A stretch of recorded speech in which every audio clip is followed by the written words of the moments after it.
Hey, bud. How's it going? Do you want to go for a walk? Should we go for a walk? Good morning, everyone. So today we're doing a little bit of a day in the life. And pretty much every day I start out with a walk with Cool Whip. I like to do about like 3 miles or so in the morning. That's for her and for me, really. But today, my husband's here. That's Eric. And he is pulling an empty baby carriage because we are taking Jake, my almost 15-year-old dog, on this walk with us. And he's not going to be able to do all 3 miles, so it allows us to be able to bring him along. So we're on one of my favorite trails, going down to a spot in the river where we'll be able to swim the dogs, get a little exercise, and then start our day. And our day is going to be pretty fun today. So I'm planning, I have a little black lab puppy that I'm training. We're going to do some training, and then we're just going to do like some normal day stuff. So I'm going to show you what the life as a service dog handler, service dog trainer, and online educator looks like. So come along, let's do it. Oh, and also I should mention that I never do vlogs, so please be patient with me as I figure this out. I'm doing my best. So, like I said, I try to start each day with a walk. One thing that's really important to me is making sure my dogs get what they need to be successful. Cool Whip is a high energy breed, and my motto is always that I want to meet her needs so that she can meet mine. Taking her on a long walk or hike in the morning helps her to be able to chill out and settle when needed. It's also for me, because I function best when I have time every day out in nature, so I try to make it a priority. I generally use 10 to 30 foot leads out on my walks, depending on the location. This allows the dogs to stop and sniff and then catch up to me. I don't require them to heel, generally, unless someone is passing by and we need to move off trail or get out of their way. I try to go at low traffic times so that the walk is enjoyable for both me and them. Sniffing stuff is such an enriching activity for dogs.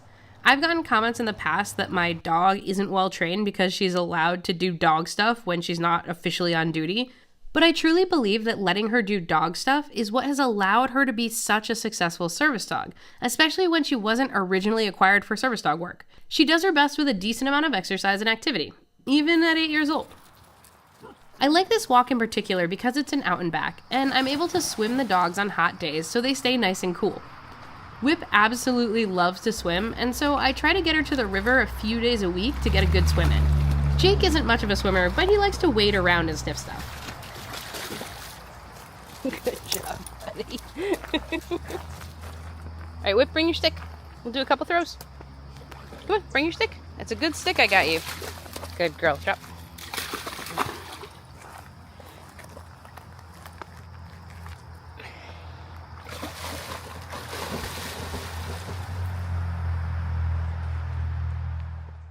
As we turn around to head home, Jake is getting a little tired and sore, so we pop him into the baby carriage. I picked this up off of Facebook Marketplace instead of buying a dog stroller, and it seems to be working out pretty well. It even fits a Primo pad that's sized for a large Roughlin kennel perfectly, which is great for Jake to be able to sit comfortably. I'll put a link to this wagon in the description in case you have an old man like me that you want to continue bringing on adventures. It's also really important that we stop along the way for snack breaks.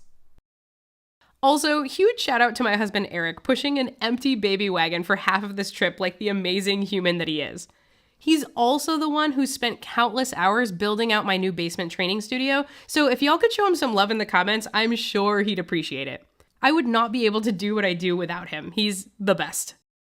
Okay, now it's time to head home and do breakfast.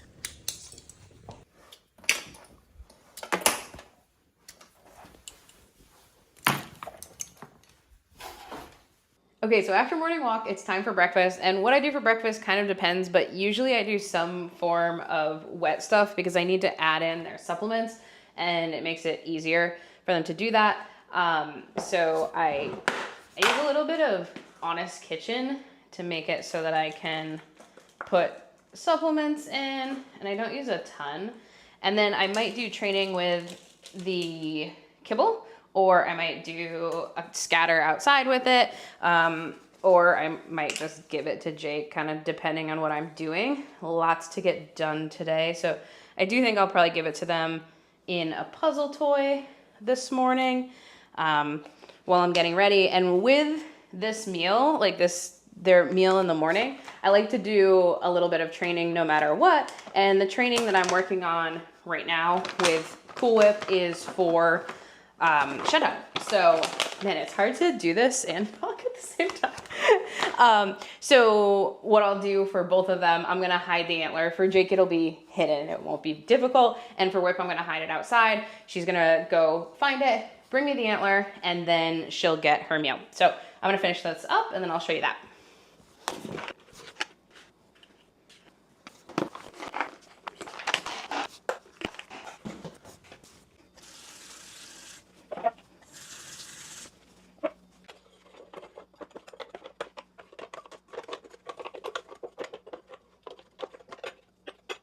So while I do that, the dogs are actually crated, and that's because I need to be able to hide the antlers. So for Jake, I use this dummy so that because his eyesight's kind of going a little bit, I don't want him to poke himself, anything like that.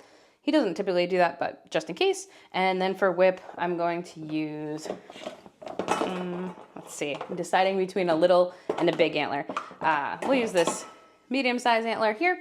So we have to go to the kitchen and put a little scent on it so that they'll be able to find it.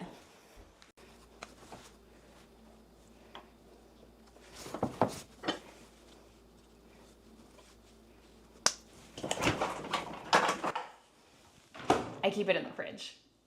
So first we're gonna go out and we're going to hide Whip's antler out here. Ooh, sunny, huh?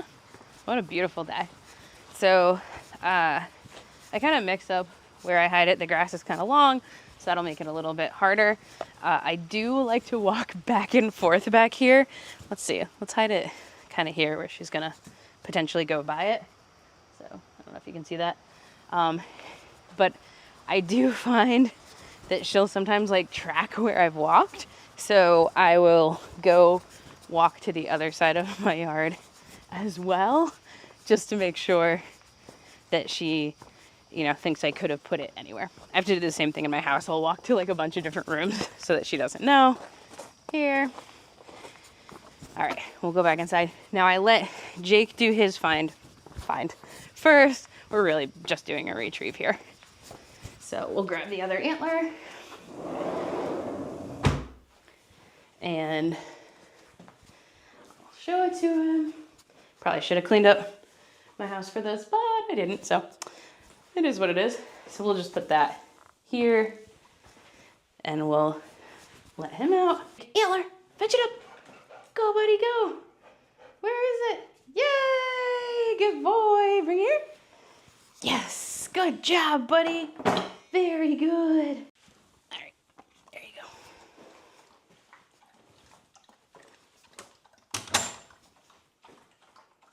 Antler, let's go find it, girl. We gotta open it more for you. There you go. Free.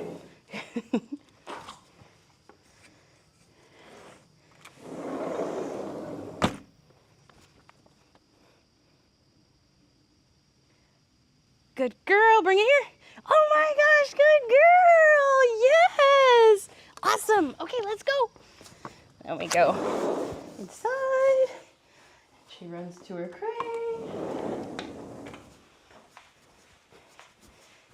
And then, loud. Bring her food. There you go. After breakfast, I give Jake the remainder of his meal in a Kong wobbler, and I feed Whip outside. Okay, so now I'm going to show you the lazy person's slow feeder. You ready for this one?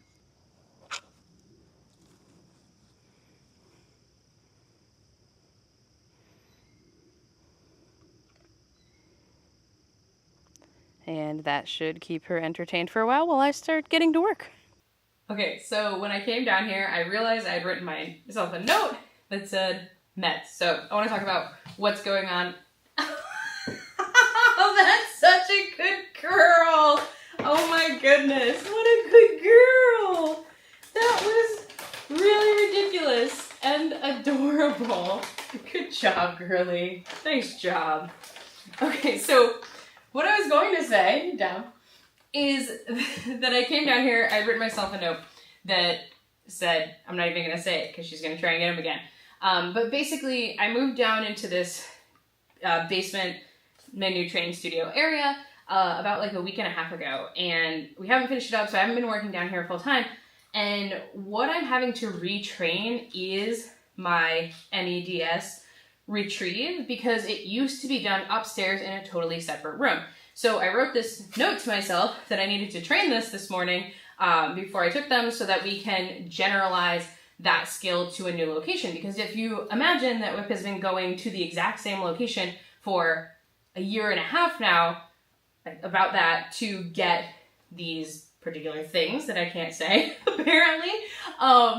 So we have to generalize, and we have to teach her, oh, there's a new location that same backpack is going to be, and it's going to be here. So I guess I should also explain how her medication retrieve works, and that's with a time of day alarm. So alarm goes off, she comes and finds me, and then I cue the medication retrieve.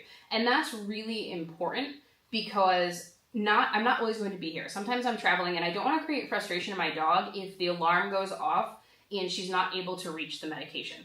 That could cause frustration. Say she's in the crate and we're driving, something like that. So the way I taught it is that she comes and finds me if she hears that alarm, and then I cue the retrieve. However, she isn't, like, if she's in the room with me, she's basically just going to look at me. So I will periodically reinforce just the coming to me for the alarm, or just the alarm. So pairing the alarm with a positive reinforcer, like I have chicken chunks today. And then I'll cue that meds retrieve. So I'm going to set that alarm, and we'll go ahead and practice that.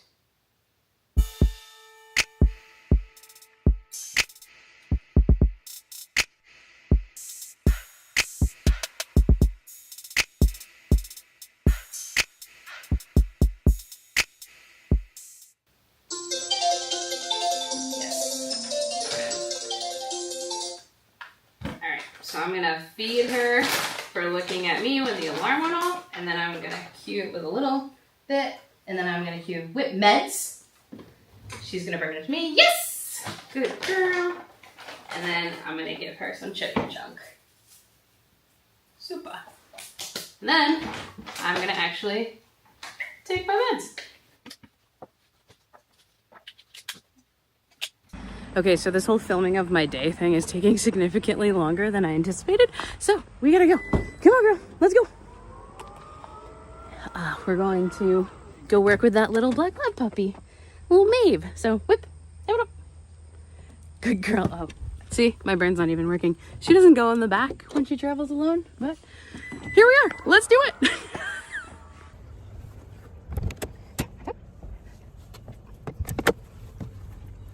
So Maeve is a service dog prospect that Casey and I picked out for one of her clients a few weeks ago. She's a 12-week-old black lab, and she's an absolutely amazing puppy, which I think you'll see in this video.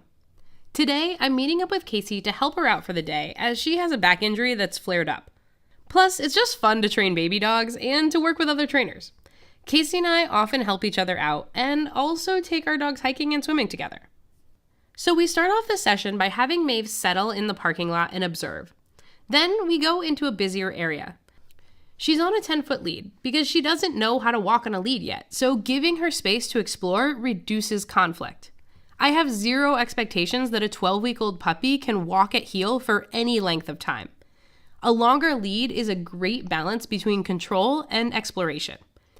I can switch her over to a shorter lead when I'm actively working on heeling or loose leash walking for a few minutes at a time, which I will show you a little bit later. In this training session, we cover a lot of bits of training, but we cover them in 30-second to 2-minute increments with lots of breaks in between. Now, because this video has a lot in it, I'm actually thinking I'm going to do a deep dive over on Patreon this month that goes into more detail about this training trip and why and how I do certain exercises. But here's a little taste of what we did today. Throughout this session, you'll notice a theme of reinforcing or capturing the behavior of turning away from a distraction and looking back to handler. We don't ask or cue looking at us, we just systematically reward it, and through doing that, we get a puppy that is able to see distractions as a cue to look at handler. This is called offered attention, and we are absolutely selecting for it. But notice we're not discouraging her from looking. We want her to look at the things in her environment and passively observe them. This is an important part of socializing a young puppy. I'm absolutely impressed with Maeve's ability to take it all in a very relaxed manner. Here, you'll see her observing little kids on an animated horse ride. I let her watch, but mark for turning back.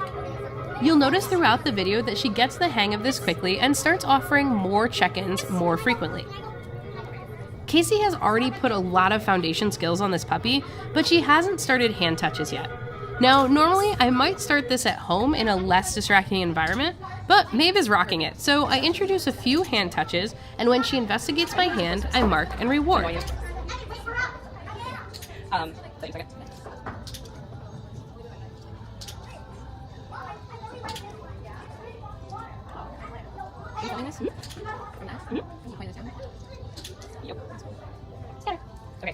I also do a tiny bit of loose leash walking where I switch her from the back clip harness to the collar and short leash and simply mark for staying next to me.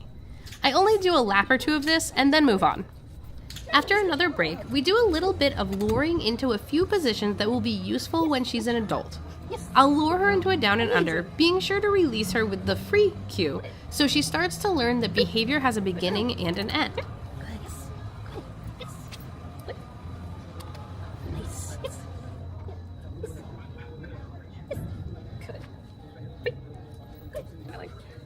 I also started luring her into the close position between my legs. This is useful for keeping a pup out of the way and can be great on public transit so that you can support the dog through the bumps in the road with your knees or a hand on the chest. Amazing. I know I got a toy on my shirt.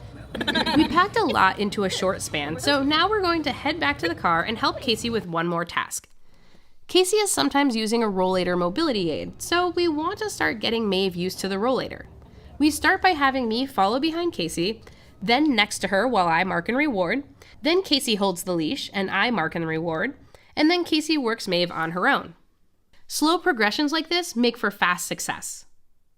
After that, it's time for Maeve to get a drink of water and get some rest in the crate. Casey and I decide that we'll head over to the river for a little romp with the dogs. It's a great way to decompress. On the way over, I spot a bear running across the road. It's not this bear in this video, but this is the bear I saw the next day. In the area I live, it's not uncommon for me to see a few bears a week. Fortunately, it's a nice cool day by the river, so we allow Maeve to rest from her adventure in the car and let our older dogs swim. Hey. Oni. Good.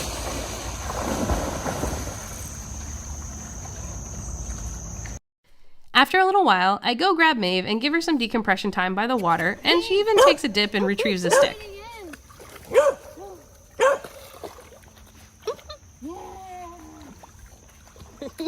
Then it starts to absolutely pour, so it's time for me to head home and get some actual work done. Oh, and Casey sent me this video of Maeve after she got home from the outing, and I had to share it with you.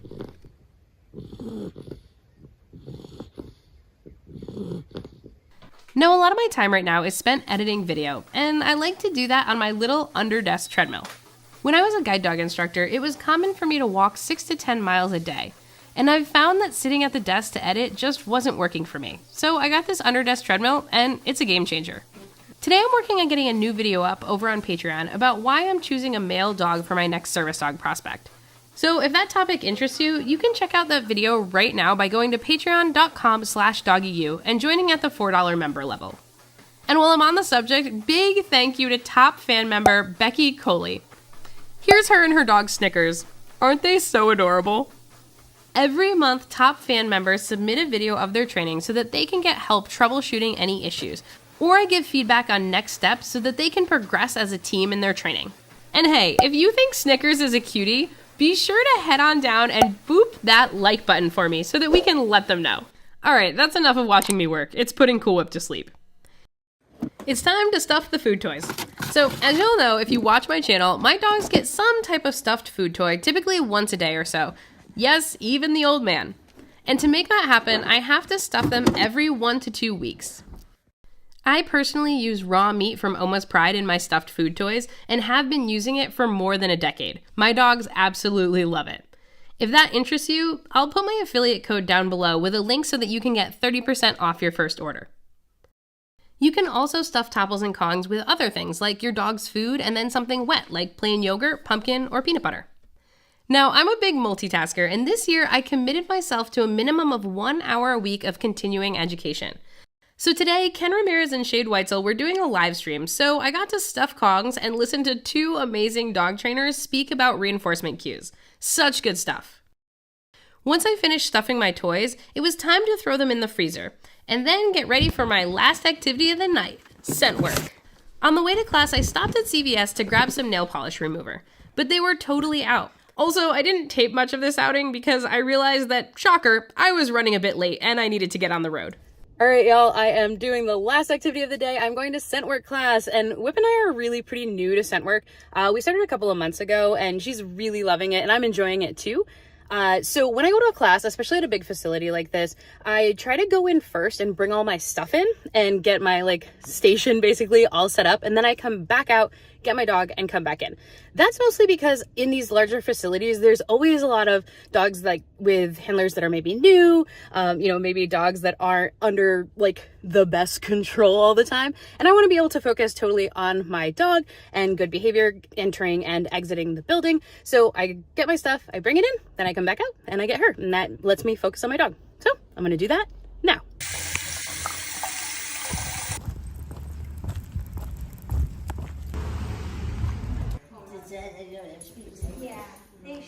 Okay, I'm not going to go too much into Whip's searches, but we did try a few new things today, including a room search where we had to clear the room and then move on to the next without the ability to go back if we missed a hide. While we did run out of time while searching for the fourth hide, she did accurately clear the first room and then find 2 more hides, which was awesome. Whip was a very good girly, as always, and really enjoys doing the sniffs. I will say that she is not the most patient waiter, though, and thinks all of the turns should be her turns. Can't fault a dog for a good work ethic, and since her impatient behavior doesn't carry over into her service work, I don't mind, and I just try to give her enough stuff to do between turns. So now that we've sniffed all the sniffs, it's time to head home. All right, y'all, I made it home. It's 8:30 at night. You've been with me all the way from 6 a.m. until 8:30 at night, following along on my jam-packed day.